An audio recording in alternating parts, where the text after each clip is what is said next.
Bonjour, je suis avec Cécilia Tsam, qui est de passage à Paris. Cécilia Tsam est une violoncelliste qui a suivi l'héritage d'André Navarra et qui a déménagé de la France vers les États-Unis pour poursuivre sa carrière. Et c'est une carrière de soliste, de chambriste et de musicienne de studio. Donc merci beaucoup Cécilia d'être avec nous aujourd'hui. Merci Jean-Christophe, c'est gentil de m'inviter. C'est un plaisir. Et nous allons un petit peu évoquer votre travail aux États-Unis. Et la première question que je voulais vous poser, c'était, vous avez suivi toute votre formation en France. Pourquoi avez-vous eu envie de déménager aux États-Unis? Alors, initialement, c'était pas pour des raisons purement professionnelles. C'est une histoire d'amour, qui s'est terminée depuis. Et ma sœur enseignait la littérature déjà là-bas, à UCLA. Donc, quand j'ai décidé d'aller aux États-Unis, Los Angeles s'est présenté comme la ville la plus attirante. C'était en 91. D'accord. Mais j'avais un parcours essentiellement, je dirais, de musique classique pure. J'avais très peu fait de musique de film. J'avais travaillé pour Marc Marder, que vous connaissez sûrement, puisqu'il il vient de faire la musique de Rendez-vous avec Pol Pot. Et aussi, à l'époque, j'avais déjà travaillé pour Alexandre Desplat, qui n'était pas encore très connu, comme il l'est maintenant. Voilà. Ok. Et qu'est-ce qui vous a attiré, en fait, vers les studios hollywoodiens, en fait? Vous étiez passionné par le cinéma? J'étais pas spécialement passionnée par le cinéma. Je trouvais qu'il y avait en effet un lien extrêmement fusionnel entre les bandes son et le film, les films eux-mêmes. Mais j'étais très axée sur le classique. Et c'est en fait de fil en aiguille, on m'a demandé, bien que j'ai eu des barrages assez terribles, étant étrangère, étant une femme, voilà. Mais c'est vrai que curieusement, c'est grâce à John Williams et à Yo-Yo Ma que j'étais, je dirais, catapultée dans ce milieu que je connaissais assez peu au fond. Oui, parce qu'il faut dire que Yo-Yo Ma est un ami d'enfance. Oui, c'est ça. Que vous connaissez depuis très très longtemps. En fait, nos familles étaient amies depuis la Chine. Donc, ils se sont retrouvés les parents se sont retrouvés comme émigrés chinois à Paris, musiciens, donc c'était une toute petite diaspora. Et il se trouve que ma mère étant violoniste, j'ai joué d'abord du violon et du piano. Et puis quand j'ai entendu Yo-Yo, qui à 4 ans jouait comme un dieu, j'avais 5 ans moi, et j'ai dit à ma mère, non, je veux arrêter le violon, je veux faire du violoncelle. Voilà, c'est donc comme ça que tout a commencé. D'accord. Et parlez-nous un petit peu des difficultés que vous avez rencontrées dans les studios hollywoodiens. Alors, déjà, quand je suis arrivée, pour les grands films, dans la section de violoncelle, il y avait une femme, et encore pas toujours, c'était essentiellement un pupitre essentiellement masculin. Donc, déjà, ça, c'était barrage numéro 1. Par ailleurs, j'étais française.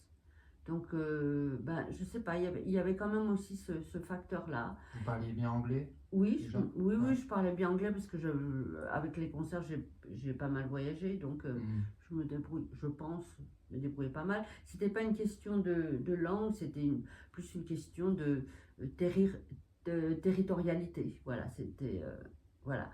Et en fait, c'est grâce à Yo-Yo que ça a démarré parce qu'il a enregistré avec John Williams et il a tenu à ce que je fasse partie des musiciens qui joueraient dans l'orchestre. Et voilà, ça a commencé comme ça. Vous vous souvenez de votre première BO que vous avez enregistrée? La toute première, alors là, je vous pose une colle. C'est une colle. C'est une colle parce que, en fait, comme j'ai dû en faire à peu près 600, c'est très difficile. Enfin, oui, c'est vraiment une colle. D'accord. Mais ce dont je me souviens parfaitement, c'est le jour où j'étais entre guillemets acceptée parce que Yo-Yo est arrivé au studio Sony et il est arrivé avec son violoncelle. La première personne qui l'a embrassé, c'était moi. Donc, d'un seul coup, même si j'avais déjà fait mes preuves ailleurs en étant violoncelle solo de plusieurs orchestres, d'un seul coup, peut-être qu'elle joue bien alors. Voilà, c'était aussi bête que ça. C'était pas un critère, mais pour eux, ça l'était. Et depuis, c'est vrai que de fil en aiguille, oui, j'en ai fait vraiment beaucoup, quoi. D'accord. Ouais. Et donc, vous avez mené les deux carrières de front, musicienne de Oui, studio et musicienne oui. aussi pour des orchestres. Ce qui est rare, et plus de la musique de chambre et des solos, des concertos aussi. Donc, j'ai tout fait et je continue aussi, toujours maintenant. Donc, je suis violoncelle solo de 2 orchestres, le Long Beach Symphony, le LA Master Chorale qui joue au Disney Hall. Donc, c'est une des plus belles chorales des États-Unis, donc du monde. Et c'est sublime. Donc, je suis violoncelle solo pour eux. J'ai aussi ma propre série de musique de chambre et de jazz à l'Observatoire du Mont Wilson. Oui, on va en parler tout Oui, à on l'heure. en parlera. Ouais. Voilà, donc c'est très éclectique. Et les studios, oui, j'en ai fait vraiment beaucoup. Ça a un peu ralenti au moment de la pandémie. D'accord. Donc voilà. Et quand on est employé pour un studio, est-ce que c'est le studio qui vous emploie ou est-ce que c'est l'orchestre? Alors, le studio engage le compositeur et ce qu'ils appellent le contractor. Le contractor, c'est en fait celui qui engage les musiciens, celui ou celle. Donc, il y a les grands contracteurs comme Sandy de Crescent qui travaillait pour John Williams, James Newton Howard et tout ça, plus d'autres. Disons qu'il y a 5-6 contractors à Los Angeles et c'est eux qui ont des listes et qui nous appellent ou qui ont un service qui nous appelle. Voilà. D'accord. Ok, tant que j'y pense, je voulais signaler donc, que nous sommes chez Listener qui nous accueille à Paris, rue Vivienne, un endroit magnifique. C'est un studio d'écoute en fait, comme vous pouvez voir derrière nous, avec des enceintes incroyables, des amplis incroyables aussi, j'ai jamais vu. Et avec impressionnant. Ouais, et une qualité sonore vraiment incroyable. Donc en fait, on s'est rencontrés par téléphone l'été dernier. Voilà. À l'époque, j'étais en train encore d'écrire mon livre sur John Williams, qui est là. Et vous aviez eu la gentillesse de répondre à mes questions. Et aujourd'hui, donc, le livre est sorti au mois d'avril. Et c'est l'occasion pour moi de revenir avec vous sur votre travail avec Williams. J'ai vu que vous avez collaboré sur plusieurs BO de Williams, et Spielberg notamment, voilà. Le BFG par exemple. Oui, et Indiana Jones, The Terminal, AI, enfin c'est le dernier, The Fabelmans. Oh mon Dieu, c'était magnifique ça. C'était très touchant parce que c'est autobiographique, donc leur collaboration était d'autant plus émouvante, je dois dire. Ces deux grands hommes, quand ils sont en train de parler musique et que ça part du cœur, John Williams est au piano et Spielberg est derrière, ils essaient ci ou ça, et c'est extraordinaire de voir ces deux géants collaborer de façon... Il y a un respect et une confiance réciproque qui est admirable chez deux artistes de cette envergure. Oui, et Spielberg n'est pas trop du genre à laisser la musique s'enregistrer dans un coin. Non, il est très présent. Il est partie prenante. Et d'ailleurs, il est très amusant. Dans toutes les BO qu'on a enregistrées avec lui, donc depuis, moi ça fait bien 20 ans que j'ai commencé avec, ou même avant, je compte plus les années, il est toujours là avec sa caméra, en train de nous filmer aussi. Alors j'aimerais un jour voir... tout ce qu'il a filmé, parce qu'il est toujours là, il s'approche de nous avec... je me rappelle qu'il y avait... Vous vous rappelez ces petites caméras, bien avant les téléphones portables, qui avaient un petit pied qu'on tenait comme ça, et du coup je m'en suis acheté un après. Parce il a des reportages de nous, en fait, que personne d'autre ne doit avoir. Et on sent une confiance et une admiration pour le musicien, et leur connivence est vraiment palpable, c'est extraordinaire, vraiment. Parce qu'on sait qu'à Hollywood, le temps est compté, mais j'ai vu que Spielberg ne lésinait pas à laisser plus de temps à Williams s'il a besoin pour mais toujours, non, il n'est jamais montre en main, et John Williams prend le temps de faire les choses, c'est extraordinaire d'ailleurs de voir ce monsieur qui a quand même 92 ans, rester sur le podium pendant 6 heures, donc avec un break au milieu au déjeuner, mais et la clarté d'esprit, la lumière qu'il dégage. Allez, deuxième trombone, c'est un fa dièse, pas un fa bécard. Enfin, il entend tout. Il entend tout, Il a la tête hyper claire. Enfin, j'aimerais être comme ça à son âge. Ouais. Et vous me disiez qu'il a beaucoup d'humour aussi. Ah oui, il est pince sans rire. Et je dirais pas sarcastique parce que sarcastique ça peut être méchant, mais il est pince sans rire. Et à chaque fois, c'est très rare qu'il déclenche pas un fou rire dans tout le studio, quoi. Ouais. Est-ce que vous l'avez déjà vu s'emporter, s'énerver contre quelqu'un? Jamais. Non. Jamais. Et je les ai pratiquement tous vus se tendre et s'énerver un peu. Les autres compositeurs? Oui, les autres compositeurs, pratiquement tous. Lui, c'est toujours... bon, il n'insiste pas quand il voit qu'il n'a pas obtenu exactement... Mais c'est très rare parce que l'orchestre qui est là... c'est des pointures. C'est des pointures. Je dis pas ça parce que j'en fais partie. Ça fait très prétentieux de dire ça, mais c'est vraiment trié sur le volet. Les gens qui jouent là, on arrive, déjà on déchiffre... Avant, on nous envoyait jamais les partitions avant. Hein. Ouais. Maintenant, c'est plus récent avec les PDF files et tout ça, on reçoit. Mais très souvent, on déchiffrait 5 minutes et on enregistrait 5 minutes après. Donc, il faut vraiment des gens qui... Oui, c'est ce que j'ai lu. Qui assurent. Qu'il faut savoir être tout de suite à un niveau assez élevé. Pas seulement les notes, mais comprendre le discours musical. Ouais. Voilà. Ok, est-ce que vous avez une BO ou une session d'enregistrement qui vous a plus marqué qu'une autre avec Williams, toujours? Avec Williams, moi j'avoue que le Fabelmans, ils étaient tous les deux tellement émus, c'était 50 ans d'amitié ou plus, et c'était tellement personnel. Le sujet lui-même et leur connivence, que je crois qu'à ce jour, bon, je me rappelle le terminal, parce qu'on a il y a eu des solos, des vents de clarinette, de saxophone extraordinaires, et la musique elle-même était bouleversante. Là, c'était pas avec Spielberg, Memoirs of a Geisha, il y avait Yo-Yo au violoncelle et Perlman au violon, ça c'était... Ouais, c'était magnifique. Sublime, sublime. On était à Royce Hall, on n'était pas dans un studio là. C'était une salle de concert, donc ça rajoutait encore. Donc, j'aimerais aussi qu'on parle d'un album auquel vous avez participé et qui sort le mois prochain. C'est un album d'hommage à John Williams qui s'appelle John Williams Reimagined. Et je crois savoir que c'est le producteur Robert Townsend. Oui, c'est Robert Townsend qui a généré ce projet. Il avait entendu...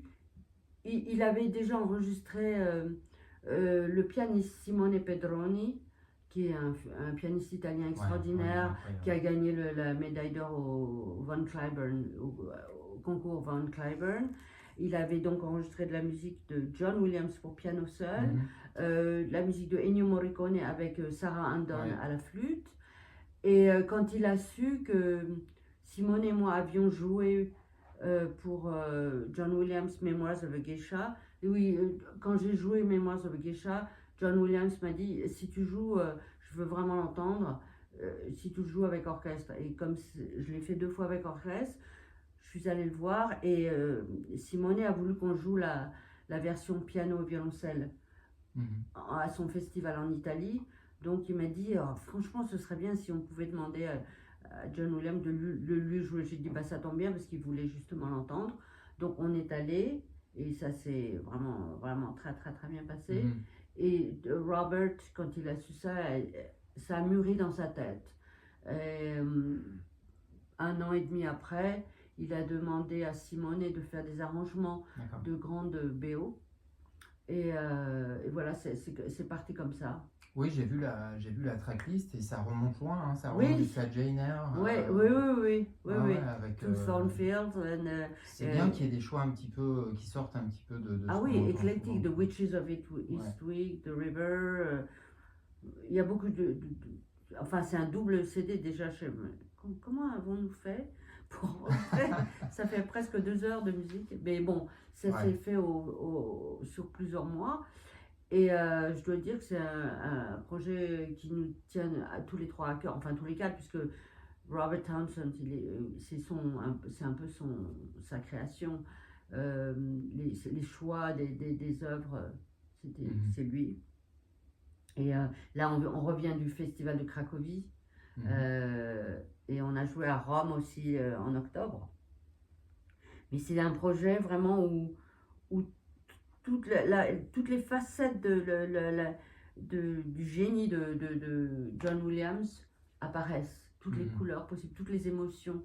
Il y a du très brillant, il y a du très émouvant. La Schindler's List, par exemple, c'est une musique qui me tient particulièrement à cœur. Et là, on l'a joué à Cracovie, où il y a justement l'usine de Oskar Schindler. Donc c'était hyper émouvant de le jouer là, vraiment. Ben, on a hâte d'écouter ça. Et d'ailleurs, on mettra des extraits en lien dans la vidéo. Est-ce que vous avez participé au dernier Indiana Jones? Oui. The Dial of Destiny. Et est-ce que d'après vous, vous pensez qu'il va faire d'autres BO, John Williams? Ah ben, il a une réponse très jolie. Il dit, si Steven me demande, je ne vais pas dire non. Donc, voilà, ça reste en point d'interrogation. Je ne veux pas parler en son nom. Mais je crois qu'il travaille sur un concerto, d'après ce que j'ai compris. Oui. Et puis, il aime bien travailler pour Anne-Sophie Mutter. Voilà, Yo-Yo. Je ne sais pas si on a le droit de dire ça. Il y a quelque chose qui va sortir où Yo-Yo enregistre. Bon, ce sera la surprise. Voilà. Ok. Je voulais aussi savoir si, quand vous enregistrez des BO de films, est-ce que vous avez le temps d'aller au cinéma pour voir les films? Bonne question. En fait, comme je conjugue des choses, à Los Angeles, les musiciens de studio, il y en a peut-être seulement je dirais un dixième ou même pas un vingtième qui jouent aussi live. Et moi, je fais non seulement pas un orchestre, je fais 2 orchestres, plus la direction artistique, plus la musique de chambre, plus des solos. Donc, j'ai pas trop le temps d'aller au cinéma, mais j'essaye parce que j'adore, mais c'est pas. Malheureusement, on n'a que 24 heures par jour. Et Williams, c'est vraiment un des derniers représentants avec la Lochifrine de l'âge d'or, on va dire, hollywoodien, absolument, en termes de musique de film. Et on espère vivement qu'il y aura d'autres œuvres.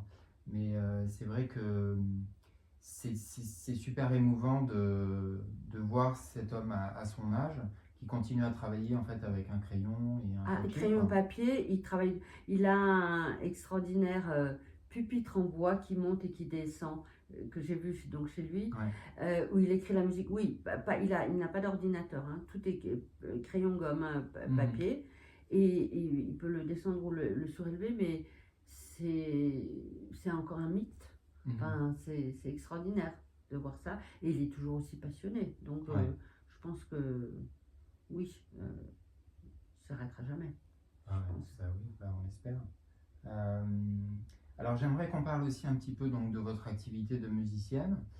J'ai vu que vous avez organisé depuis quelques années, je crois maintenant, des concerts dans un lieu très original. Très atypique. Très original. Oui. Moi j'aimerais beaucoup venir à Los Angeles, rien que pour aller... mais il faut venir bientôt parce que... Donc c'est l'observatoire du Mont Wilson. Oui, c'est l'observatoire du Mont Wilson, donc c'est en haut du Mont Wilson. Et en fait, j'ai un ami qui travaille à l'Institut du Mont Wilson qui m'a dit j'ai le sentiment qu'il y a une acoustique incroyable là, et tu viendrais pas avec ton violoncelle pour voir ce que ça donne. Et j'y suis allée. Il a filmé avec son iPhone. Et moi, j'avoue que j'étais saisie parce que c'est comme dans une cathédrale, mais ça ne tourne pas trop. Ce qui fait qu'il y a quand même une définition du son. On n'entend pas le concert 15 fois. Vous voyez ce que je veux dire? Et du coup, on a tenté l'expérience, pas sans sponsor, comme ça, du bouche à oreille. On a fait des tracks de petits groupes. Il m'a chargé d'organiser, de choisir les musiciens. Alors je peux dire que j'ai de la chance parce qu'à Los Angeles, il y a une pléthore de musiciens extraordinaires. Donc j'ai fait des petits groupes, d'abord 2, 3, 4. On est allé jusqu'à 6. 6, c'était la nuit transfigurée de Schoenberg. Et donc on a du jazz, et du classique. Donc ça dure sur 6 mois, de mai à octobre, une fois par mois, et on joue 2 concerts bout à bout, avec le même programme et une réception au milieu. Et le bouche à oreille a fonctionné. Ouais. Le Los Angeles Times est venu, et maintenant chaque concert est complet, affiche complète. Ouais, c'est génial. Et, mais on a, par exemple en jazz, on a ce batteur extraordinaire qui est le drummer du Weather Report, Wow. Peter Erskine, Ah ouais. et son trio qui sont venus. Et là, tout le monde redemande quand est-ce qu'ils vont revenir. On a aussi une violoniste qui joue et qui chante en même temps, Léa Ziegler. Enfin, il y a des un jeune quatuor qui joue des alto quartet, qui joue divinement bien. Donc moi, ça me fait plaisir de collaborer avec eux, aussi de les inviter tout seuls, voir ce qu'ils... Je leur donne carte blanche, je dis vous choisissez vos programmes, et tout le monde est heureux. C'est vous qui produisez en fait ces concerts? Enfin, je fais la direction artistique, Ouais, voilà. direction artistique. Oui. D'accord. Et c'est très... C'est pas... ça n'a rien à voir avec des concerts, je dirais, sociaux. Les gens n'y vont pas saper. Il y a des gens qui font une balade de montagne juste avant et qui arrivent au concert, et ils ouvrent le dôme. Donc c'est extraordinaire. Et il y a la rotation de l'extérieur. Et à ce moment-là, une fois que le dôme est ouvert, les musiciens arrivent et ils jouent. Et le public est déjà... transporté quoi. Quasiment en transe. Ouais, d'accord. Bon, mais ça donne voilà. très envie en tout Ouais, cas. il faut que vous veniez. Ouais, j'aimerais bien. Alors, on peut peut-être finir en parlant de vos projets. Est-ce que vous avez déjà signé pour des BO sur lesquels vous allez... Ben là, je viens d'enregistrer pour un compositeur grec. Là, j'ai pas de BO exactement maintenant, mais voilà, j'ai des concerts de musique de chambre, des concerts en solitaire avec orchestre, voilà, des différentes dates qui arrivent. Est-ce qu'on aura la chance de vous entendre jouer en France? J'espère. Il y a plusieurs personnes. C'est une question de timing. Il faut que je m'organise en conséquence. C'est difficile de voyager. Surtout en ce moment, je trouve ça assez compliqué en fait. Avec un violoncelle, c'est pas très très facile. Mais bon, j'espère. Il y a des projets là qui sont en cours, donc voilà. Okay. Je vous tiendrai au courant. Très bien. Ben, merci beaucoup Cécilia. C'était un plaisir de vous parler. Et puis j'espère à bientôt. Oui, merci beaucoup de m'avoir invité dans ce beau lieu. Ouais, et merci aux listeners de nous avoir accueillis. C'est un lieu extraordinaire. J'ai hâte d'entendre maintenant. À bientôt. Au revoir, merci.